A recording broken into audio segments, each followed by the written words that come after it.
নমস্কার, উচ্চ মাধ্যমিক পরীক্ষা স্পেশালে সকলকে স্বাগত। আজ আলোচনার বিষয় হচ্ছে রাষ্ট্রবিজ্ঞান অর্থাৎ পলিটিক্যাল সায়েন্স।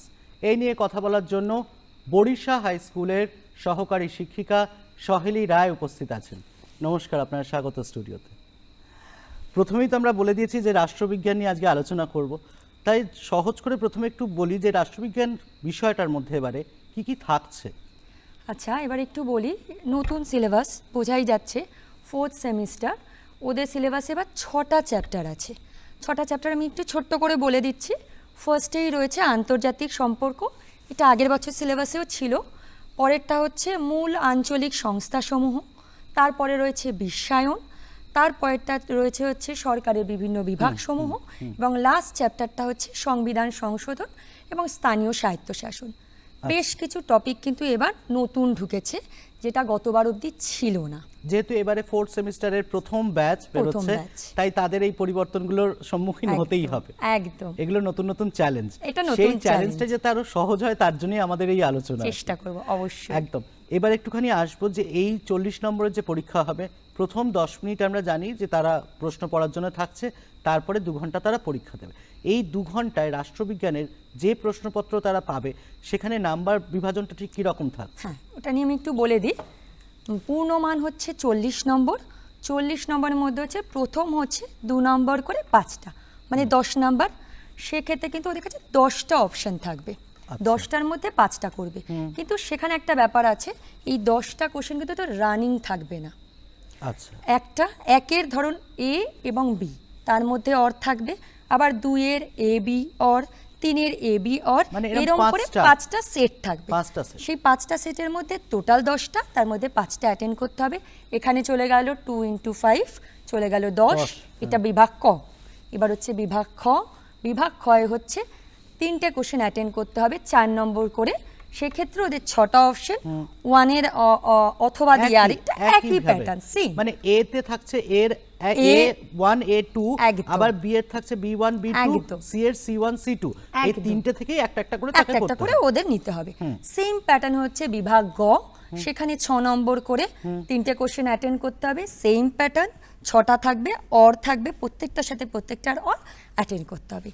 এই হয়ে গেল সেট ওদের 40। আচ্ছা, তাহলে মাথা ব্যথার কিছু ছোট্ট স্ট্রাকচার করে দিয়েছে। একদম, একদিকে ভালো করেছে এই স্ট্রাকচারটা করে, ওরা অনেক অপশন পাবে, তাই না? যেখানে 3টে লিখতে হচ্ছে 6টা রয়েছে, সেখানে এই অপশনটা হচ্ছে। হ্যাঁ, এখানে একটা বিষয় আমি বলি, ওরা যেন পড়ে এই প্যাটার্নে একটাই ওদের জন্য, আমি এটা পড়বো না, এইটা কিন্তু এবার ওরা করবে না।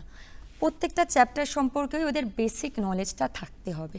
হ্যাঁ, হতে পারে যে কোনোটা আমার বেশি ভালো লাগছে, আমার বেশি ভালো পারি, কোনোটা হয়তো আমার জন্য একটু কঠিন, কিন্তু ছেড়ে আসবো, পড়ে না পড়ে চলে যাব এবং পূর্ণ মানের অ্যান্সার করে আসবো, এক্ষেত্রে কিন্তু তাদের সমস্যা হবে। মানে 6টার মধ্যে যদি মনে হয় যে 4টে বা 7টার মধ্যে 5টা, এরকম করা যাবে না। এবারে সিলেবাসের মতন কিন্তু এইটা করলে স্টুডেন্টরা বেশ বিপাকে পড়বে। একদম। এবং যেটা আমাদের মডেল কোয়েশ্চেনও দেওয়া হয়েছে, মডেল কোয়েশ্চেন কিছুদিন আগেই দিয়েছে, সেই মডেল কোয়েশ্চেন দেখেও আশা করি তাদের প্যাটার্নটা বুঝে গেছে যে প্রশ্নপত্রে এই 40 নম্বরে পুরোটাই কভার করা রয়েছে। আচ্ছা, এবার একটুখানি আসবো, এই যে 2 নম্বরের 5টা লিখতে হচ্ছে, এখানে লেখার কি নির্দিষ্ট কোনো শব্দ আছে না এত লাইনের মধ্যে, বা এরকম কিছু কি মেনশন থাকছে? না, আমাদের পলিটিক্যাল সায়েন্সের ক্ষেত্রে কোনো ওয়ার্ড লিমিট দেওয়া নেই। সেক্ষেত্রে ওরা জানে যে কতটুকু লিখতে হয়, সেইটুকু মেনটেন করে লিখলেই হবে, কোনো ওয়ার্ড লিমিট নেই। আর এখনের যা প্রশ্ন স্ট্রাকচার বা প্যাটার্ন, যেটা অতিরিক্ত লেখার কোনো দরকার নেই, টু দ্য পয়েন্ট আনসার করবে। আগে একটা সময় অবধি ছিল যেখানে ভাবা হতো পলিটিক্যাল সায়েন্স, হিস্ট্রি কতটা বড় বড় লিখবে, বড় লিখলে বড় বড় নাম্বার পাওয়া যায়, এইটা এখন আর নেই। এবং আমাদের হাত খুলে দিয়েছে, মানে তোমরা লেখো, আমি নাম্বার দিতে হবে, নাম্বার দেওয়ার জন্য আমরা বসে আছি। ওরা যদি টু দ্য পয়েন্ট আনসার লেখে, আমরা নাম্বার দিয়ে দেবো। একদম। এবং এখানে যেটা বলবো যে এই যে 2 নম্বরের একটা প্রশ্ন লিখলো, সাপোজ এর 1 লিখলো, 2 লিখলো না, বি এর হয়তো 2 লিখলো, তাহলে সেইটা যেরকম স্পষ্টভাবে মেনশন করবে, সেরকম প্রত্যেকটা উত্তর লেখার পরে এন্ড লাইন বা একটু স্পেস ছাড়াটা কি জরুরি? খুব ভালো হয়, অ্যাটলিস্ট এন্ড লাইন না টানতে পারলেও একটু স্পেস, যাতে পরীক্ষক কনফিউজ না হয়ে যায়, কোশ্চেনের শুরু এবং শেষ নিয়ে যেন কোনো দ্বন্দ্ব না থাকে। খুব গিজি একটা কোশ্চেন শেষ হচ্ছে না, তার ঘাড়ে একটা শুরু করছে, খাতাটার পরিচ্ছন্ন থাকে না।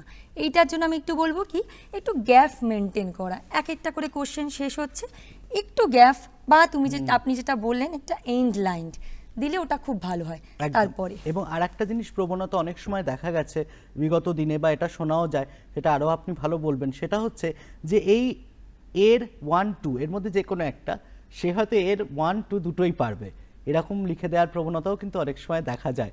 এটা সচেতনভাবে কিভাবে তারা অ্যাভয়েড করবে যদি একটু বলেন। আমি একটু আগে বললাম না, এটার কোনো প্রয়োজন নেই। কারণ হচ্ছে ওরা যদি আনসার লেখে আমরা পূর্ণমান দিতে রাজি আছি, সুতরাং অতিরিক্ত লিখলে ওদেরই সময় নষ্ট, হয়তো পরীক্ষকদেরও একটু অসুবিধা হয়, কিন্তু সেক্ষেত্রে বলবো ওদের সময়টা আমাদের থেকেও অনেক বেশি গুরুত্বপূর্ণ, ওদের সময়টা নষ্ট করার কোনো দরকার নেই। এই ব্যাপারটা ওরা নিজেরা বুঝবে এবং এইভাবেই উত্তরটা করবে। এবার বলি এক্ষেত্রে প্রথম যে 10টা মিনিট টাইমটা ওদের দিয়েছে না, সেটাই কিন্তু আসল সময়। ওই জায়গাটাতেই ওরা কোশ্চেন পেপারটাকে ভালো করে অ্যানালাইজ করে নিক, কোনটার আনসার করব, কোনটাতে আমি ভালো জানি, সেই 10 মিনিটে ওরা একদম ছক করে নিক আমি কোনটা কোনটা অ্যাটেন্ড করব।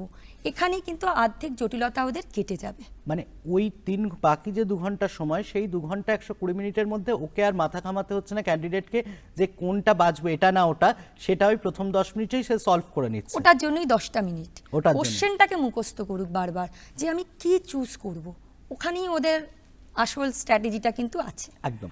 এবং এরপরে যেটা আসবো, যে একটু যদি মানে আমি ঠিক সাজেশন বলবো না, কিন্তু সব বিষয়গুলোর মধ্যেও তো কিছু কিছু গুরুত্বপূর্ণ থাকে যেগুলো প্রত্যেকবারই মোটামুটি আসে বা আসার সম্ভাবনা প্রবণ, সেই প্রবাবিলিটির দিক থেকে যদি কিছু জায়গা অন্তত একটু একটু করে হাইলাইট করেন। হ্যাঁ, আমি আগেই বললাম যে সাজেশন সত্যি কথা বলতে এবার আমি দিতে পারবো না, কিন্তু এইটা আমি বলতে পারি কোন কোন টপিকগুলোর উপরে ওরা একটু একদম, ফোকাস focus করবে করবে। বা জোর দিয়ে একটু পড়বে। একদম। আমি চ্যাপ্টার ওয়াইজই আসছি।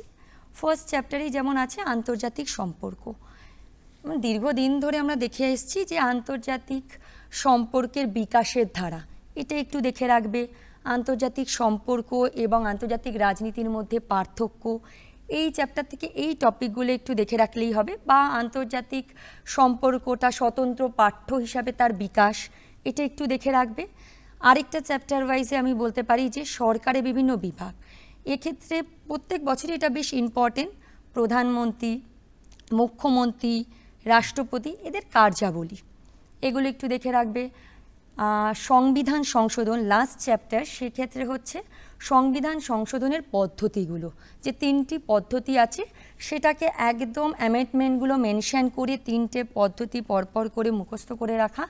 এবং এখানে নতুন দুটো অ্যামেন্ডমেন্ট আছে 73 এবং 74, এই দুটো অ্যামেন্ডমেন্ট এবং 368, এই 3টে অ্যামেন্ডমেন্ট বলবে একটু ভালো করে দেখে যেতে, 4 নম্বরের কোশ্চেনের জন্য কিন্তু বেশ ইম্পর্টেন্ট।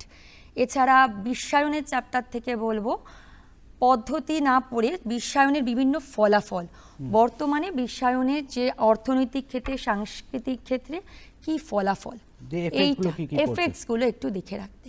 এক্ষেত্রে আমি একটা কথা অ্যাড অন করি, সেটা হচ্ছে বাচ্চাদের মধ্যে একটা প্রবণতা আছে, ধরুন এরকম একটা কোশ্চেন দিলাম যে বিশ্বায়ন বর্তমান ভারতে অর্থনৈতিক ক্ষেত্রে কি প্রভাব ফেলছে, এই সম্পর্কে তোমার মত কি।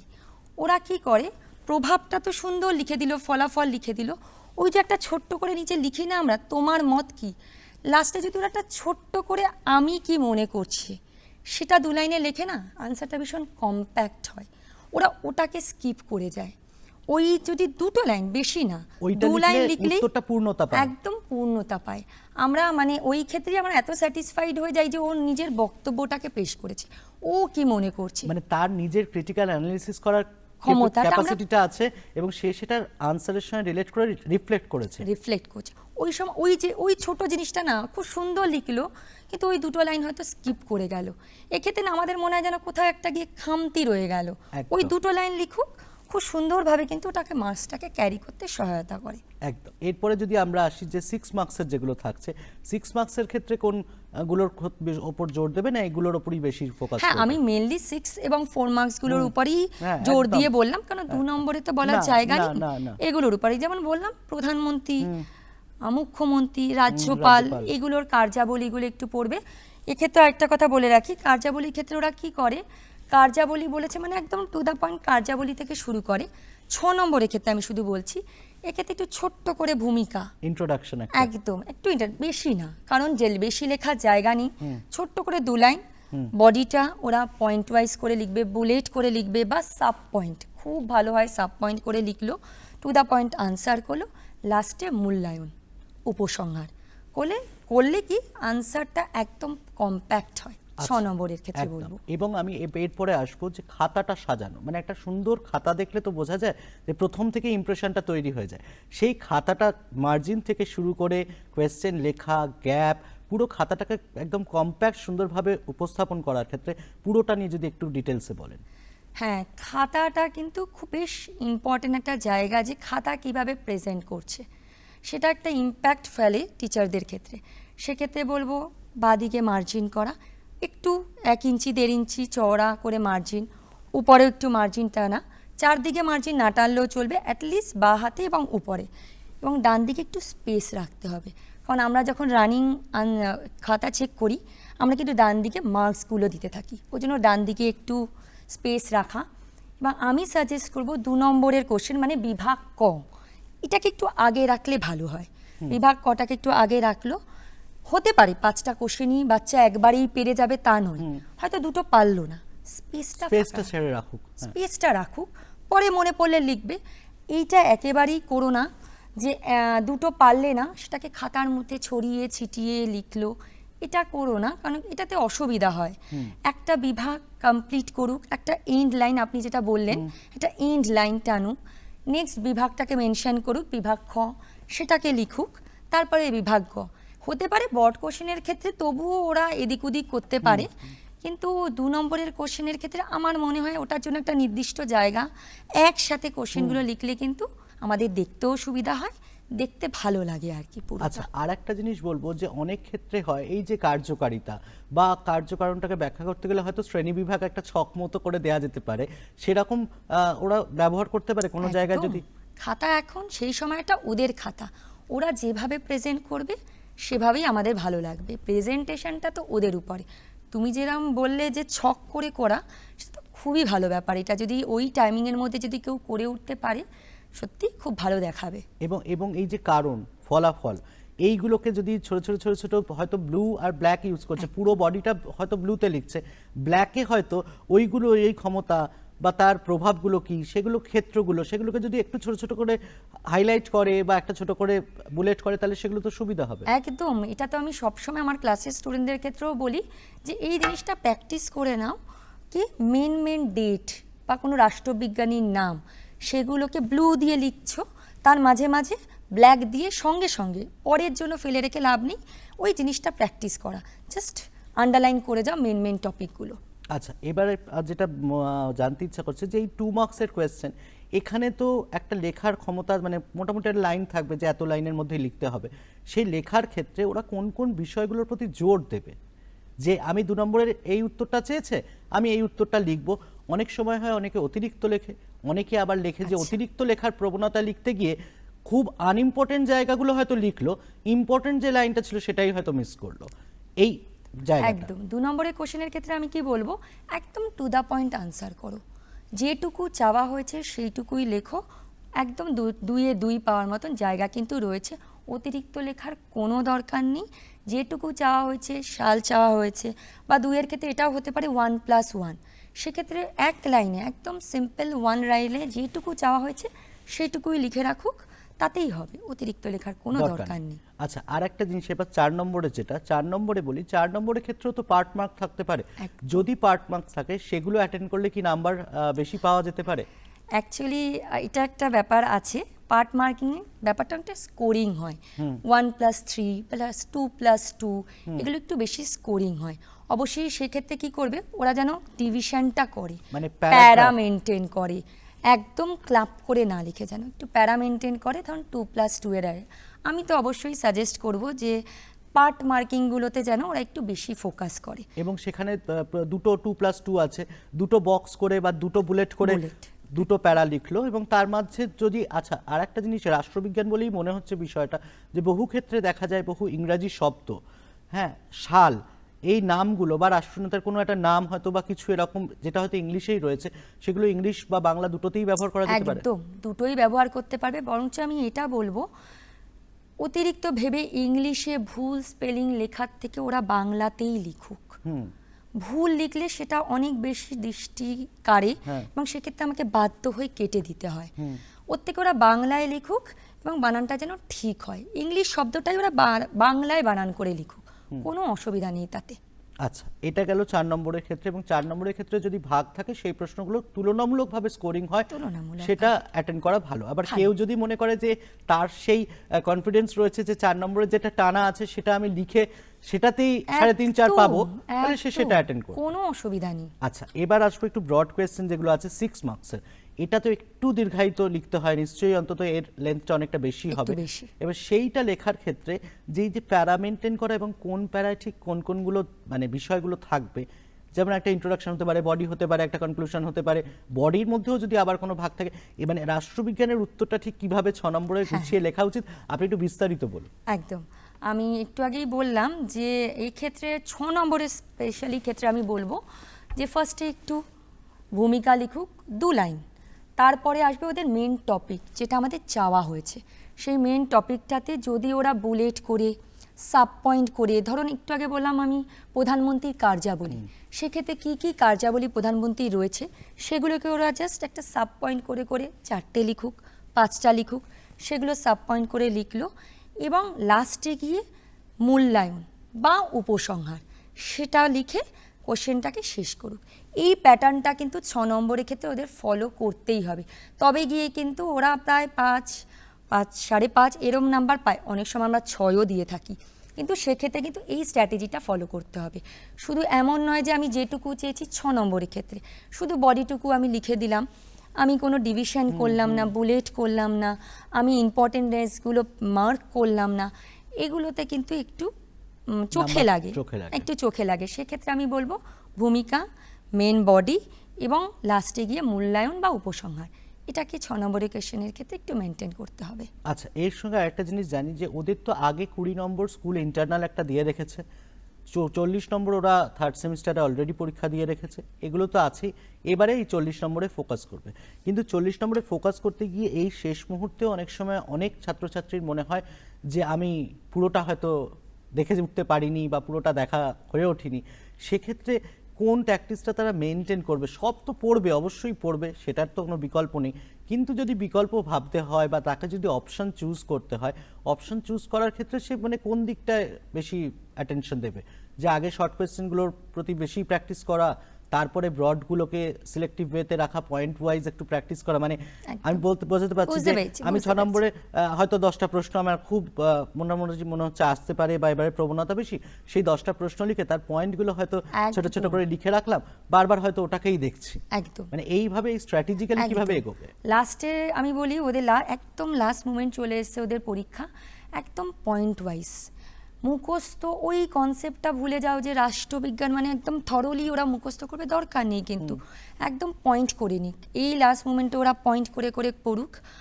একটা ব্রড কোশ্চেন আমার কোন কোন জায়গাগুলো ইম্পর্টেন্ট যেগুলো আমি ছাড়তে পারবো না, আমরা ব্রড কোশ্চেন দেখার ক্ষেত্রে কিন্তু সেই স্ট্র্যাটেজিটা ফলো করি যে ওরা মেন জায়গাগুলোকে টাচ করেছে কিনা।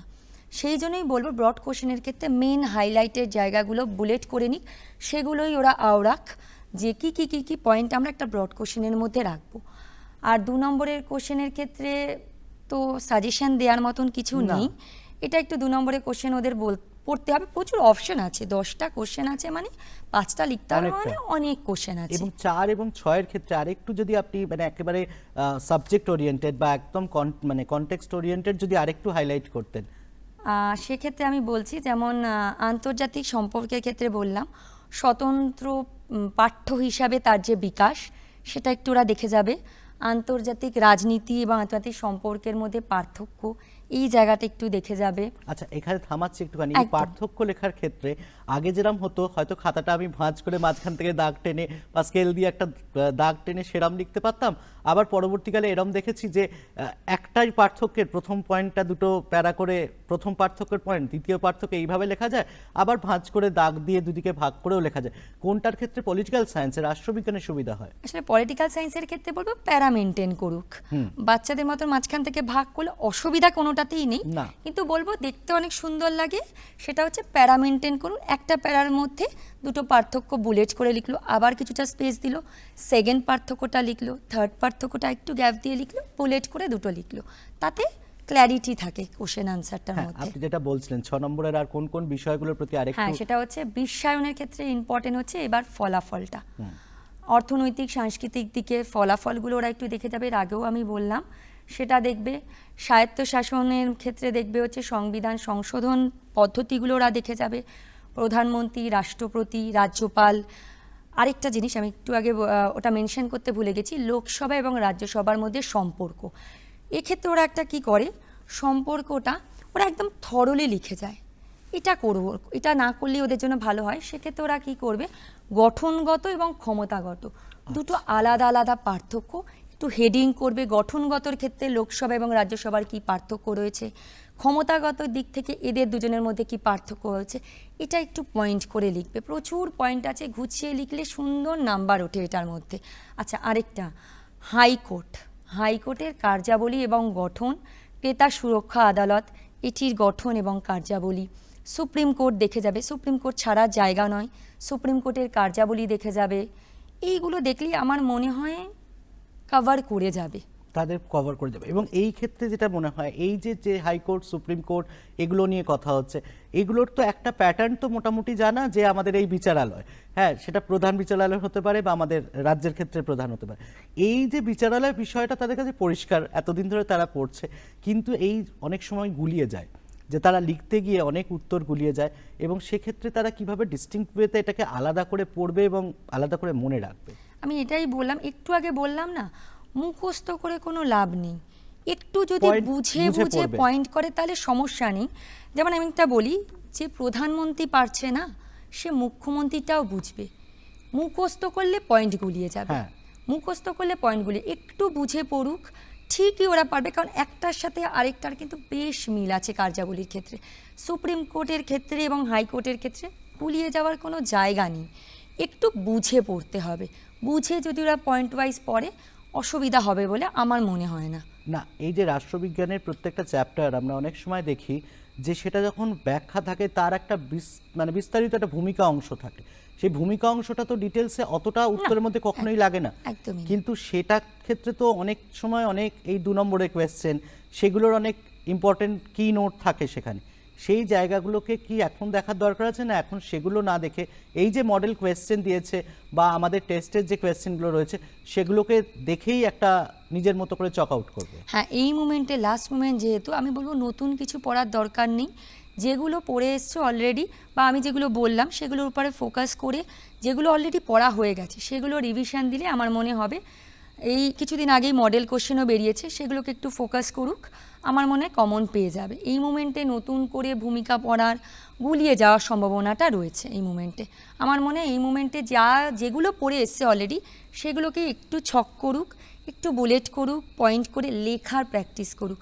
ভীষণ লেখাতে ওদের একটা ফোবিয়া হয়ে গেছে, সময় অনুযায়ী কমপ্লিট করে উঠতে পারছে না। আমি বলবো টাইম ম্যানেজ করে কোন কোশ্চেনের ক্ষেত্রে কতটা মার্ক টাইম দেব, সেই টাইম করে লেখার প্র্যাকটিসটা ওরা একটু এই মোমেন্টে করুক।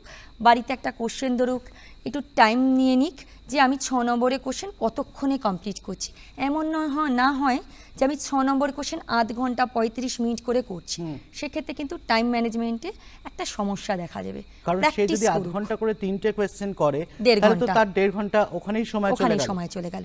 অ্যাটলিস্ট 15 to 20 মিনিটসের মধ্যে এক একটা 6 নম্বরের কোশ্চেন কিন্তু ওদের শেষ করতেই হবে। আমি বলবো এই মোমেন্টে ওরা এই পয়েন্ট করে বাড়িতে লেখা প্র্যাকটিস করুক 6 নম্বরে। আরেকটা কোশ্চেন আমি একটা বলি, আমি এর আগের যতবার খাতা দেখেছি সেক্ষেত্রে ওর প্রবণতা হচ্ছে ভীষণ 6 নম্বরের কোশ্চেন ছাড়ার, বা আগে যেটা 8 ছিল ছাড়ার প্রবণতা আছে। এই 6 নম্বর ছেড়ে আসা মানে কিন্তু একটা সাংঘাতিক লস। আমি বলবো ধরুন একটা টপিক সুপ্রিম কোর্ট, সেক্ষেত্রে বা নাগরিক সমাজ, এক্ষেত্রে কোনো ব্রড কোশ্চেন দিল, যেটুকু জানো একদম ছেড়ে এসো না।